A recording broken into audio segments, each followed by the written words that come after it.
Looking forward to racing in the Eastern Cape on Friday. We will have our 8-race program and look forward to 2 features on the day, 1 non-black type and 1 listed. We'll hear about that shortly as I catch up with Alan about the Halo Stables entries on the day. In race 1, they start with Sylvan Mistress. Now, she found 1 too good last time out, but she was doing her best work late. And Alan, I think she's going to appreciate being back on turf. Morning, Nadine. Yes, I think she most probably will enjoy the turf. And she's been really consistent. She's knocking at the door and she's learning with each run. And won't be long before she gets into the winner's box. In race 2, Duchess of Seville will step out. Now, she's cutting back to 1,200 metres. A bit of a disappointment, inconsistent. And, she just needs to find a bit of form again. Her best form locally has been over sprinting trips, so let's hope she can do that. In race 3, Green Ochre will make his first appearance locally, and he relocates from the Western Cape. Yeah, nice horse and working well. He might just need this run, but don't be surprised if he does pop up. But, he's been off for a little while and nice looking horse though.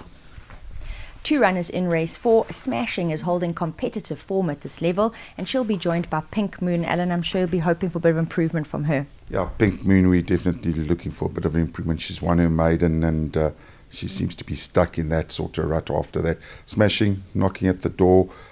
She's been really consistent. She's down in class here, I think. And I think everything points to her being a huge, huge runner. Cliff Top will step out in race 5. Now, this fellow is always about the action and he's a regular earner at this level. Yeah, he is a regular earner, Nate, and he's dropped a couple of points and he's starting to become competitive again. I think he'll run a good race and, definitely you can't leave him out. The first of the features is race 6. This is the Fairview 1400. It's a non-black type event.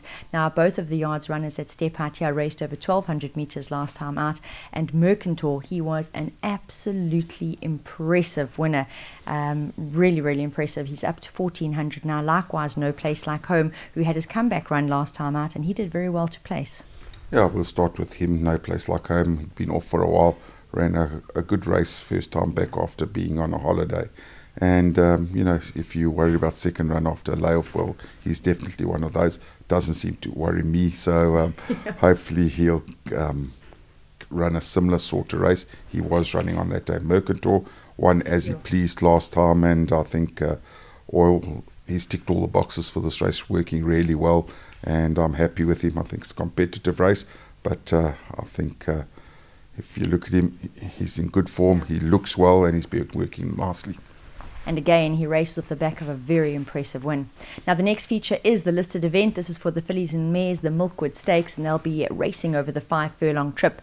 Interesting to hear how Alan's going to break these down, because all of 3 Rocks, Gotchek with Love, Ellerix, and Woman of Power met last time out in a pinnacle, and only a length and a half separate them. Yeah, not much between these fillies, Nate.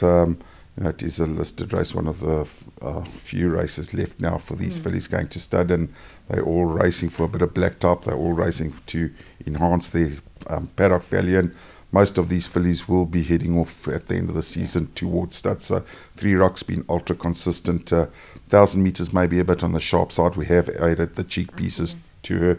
And, she's really been a consistent filly over her career. Go Check with Love, well, she's really doesn't know how to run a bad race.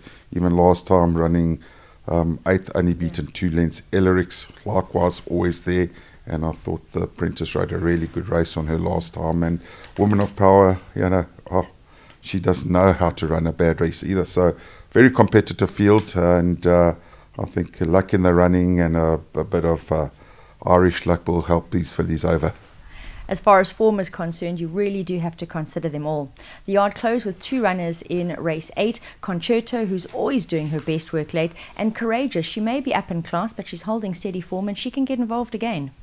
Yeah, Concerto ran a nice race last time. She got left a little bit out the gates and she stormed through and just ran out of time that day, and hopefully she'll jump on terms.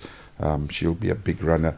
Courageous, she hasn't run a bad race her last 2 starts, and she literally ran a couple of days later after running a good second, but she's also going to be competitive in a field like this. Once again, looking forward to the action on Friday, and the yard from Halo Stables do step out some very interesting runners.